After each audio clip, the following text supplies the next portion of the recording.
Module 4, Genre, Topic, Melodrama.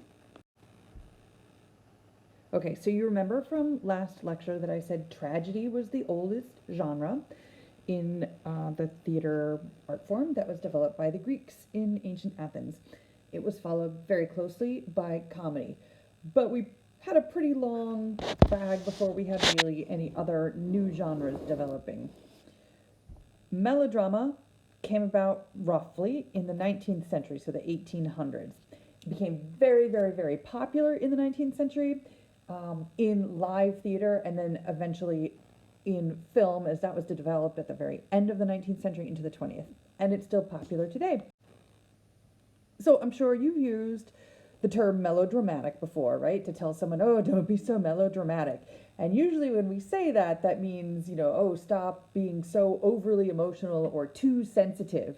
But what the term means in theater is literally song drama. And it's called this because in those 19th century theaters and then in the early films, there was piano music that was underscoring the action. And this music heightened the emotional response to the audience. This was done in part because silent films were silent, so you couldn't have dialogue happening spoken out loud that the audience could hear, and it would be very boring for an audience to sit and watch a moving picture with no noise. So having a live piano player in the room with them helped kind of recreate that sense of connection to what was going on without the benefit of dialogue. But of course, that sense of overwrought emotion and big time drama is also a characteristic of the genre melodrama, which we'll see in the next few slides.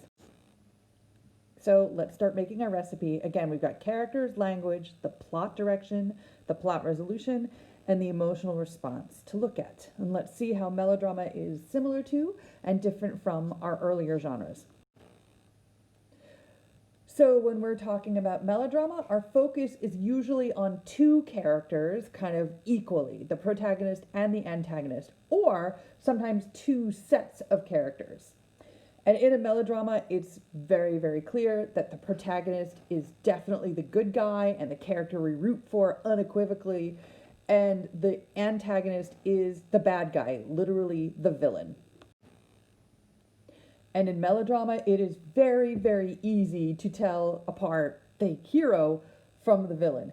Characters in melodramas are rather simply drawn. They're not very complex. They're not very deep.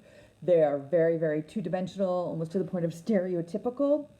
And lots of times in melodramas, they'll even have names that kind of hint at their character. Dr. Evil or Pearl Pureheart was a cartoon character from the 1930s, right? So you kind of know all you need to know about her just from her name. So they're very stereotypical. They're very predictable characters. We know how they're going to react to any situation. And we know what their kind of ethical makeup is going to be. So rather than have you stare at a list of words slide after slide, I thought I would give you the list at the end of each section. Moving on to language in a melodrama. So typically, the language in a melodrama is prose, but it can certainly get emotionally charged and kind of on the poetic side or very flowery. I don't know if anybody still watches soap operas these days, but if you have ever watched a soap opera, like General Hospital or something like that, the language can get very kind of overwrought at times. And that's on purpose by design to, again, heighten the emotional response in the audience.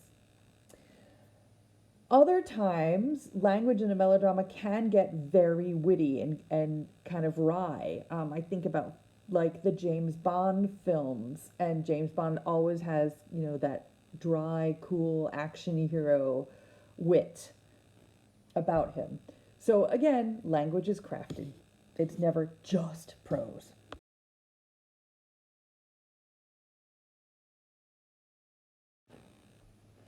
All right, plot direction in a melodrama. Not dissimilarly to tragedy, we're dealing with serious situations and a very exaggerated kind of supersized conflict, oftentimes the fate of the world or the fate of the community, but most certainly the fate of the protagonist and usually the fate of innocent loved ones near and dear to the protagonist hang in the balance. So, like a tragedy, very high stakes, often life or death situations, very steep prices to pay.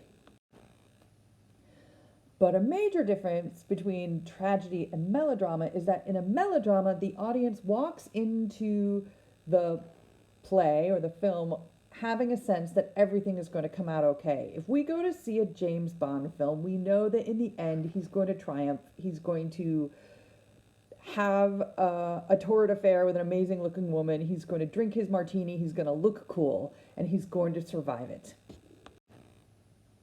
Another hallmark of melodrama plot direction is that there's going to be lots and lots and lots and lots of action, right? Drama means to do, to act. Melodrama, song drama, so emotional action, right? So we're going to have a really fast-paced plot with lots of thrills and lots of suspense. There's going to be all kinds of reversals and reveals and new directions in the plot, and kind of keep us on our toes.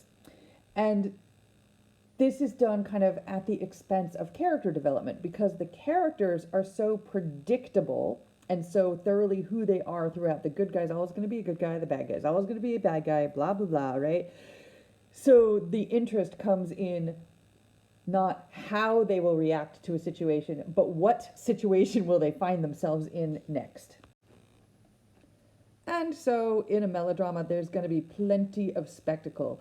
Movies, right? You've noticed I'm showing you a lot of stills from movies, action films, superhero films, James Bond films, thrillers, lots of times murder mysteries, sometimes even horror films, right? These all kind of fall into this melodrama genre. So expect car chases, gunfights, storms, kidnappings, explosions, you name it, right? Lots and lots and lots and lots and lots of action. And here's the thing, with a melodrama, the tone of a melodrama can be deadly serious, or it can be on the funny side. So here is, Miss Piggy and Uncle Deadly from the Muppets kind of reenacting a classic melodrama trope of tying the innocent girl to the train tracks for, reasons.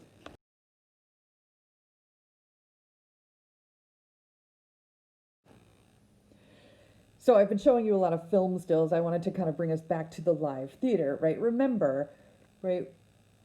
In live theater, we can't really do a lot of car chases or, big CGI special effects things going boom, but we can have a lot of action, knives, guns, fights, emotional scenes between people. And again, the audience being very much present, they are very much invested in what is unfolding before their eyes. It's like, being out at a restaurant or something and watching, a couple suddenly get into this huge knockdown, drag out fight, right? Compelling stuff.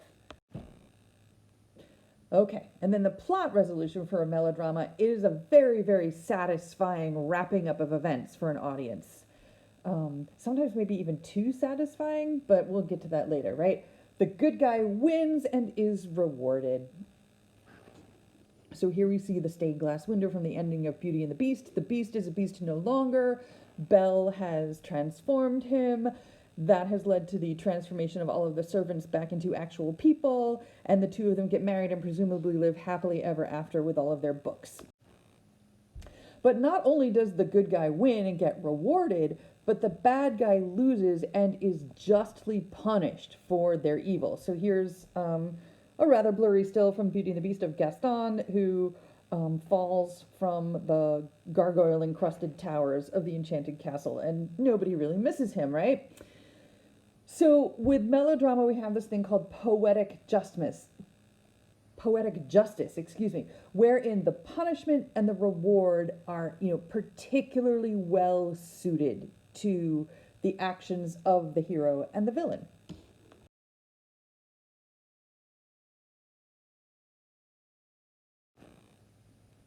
So again, let's return to the stage and let's unpack that emotional response a little bit. With all of the excitement going on and the way that the characters are kind of simply drawn, it draws a lot of empathy out from the audience for the hero and for kind of the innocents, the victims in a melodrama, and a lot of like love to hate them kind of deliciousness for the villain. And this leads to a very cathartic experience. With melodrama, because it's simple and because the good guys win and the bad guys lose, this really reinforces our sense of a just and balanced universe and that things are fair. And melodrama is often very popular with children because you can see from this, it's sort of encouraging the audience to play by the rules, right? If you're a good guy, you get rewarded. If you're a bad guy, you get punished. So it's very much more simple than a tragedy. We don't really have to wrestle much with the ethical issues at hand. We get it kind of spelled out for us. So melodrama is a little bit desserty of a kind of theatrical genre. And so yeah, we like them a lot, but they don't really ask much of us intellectually.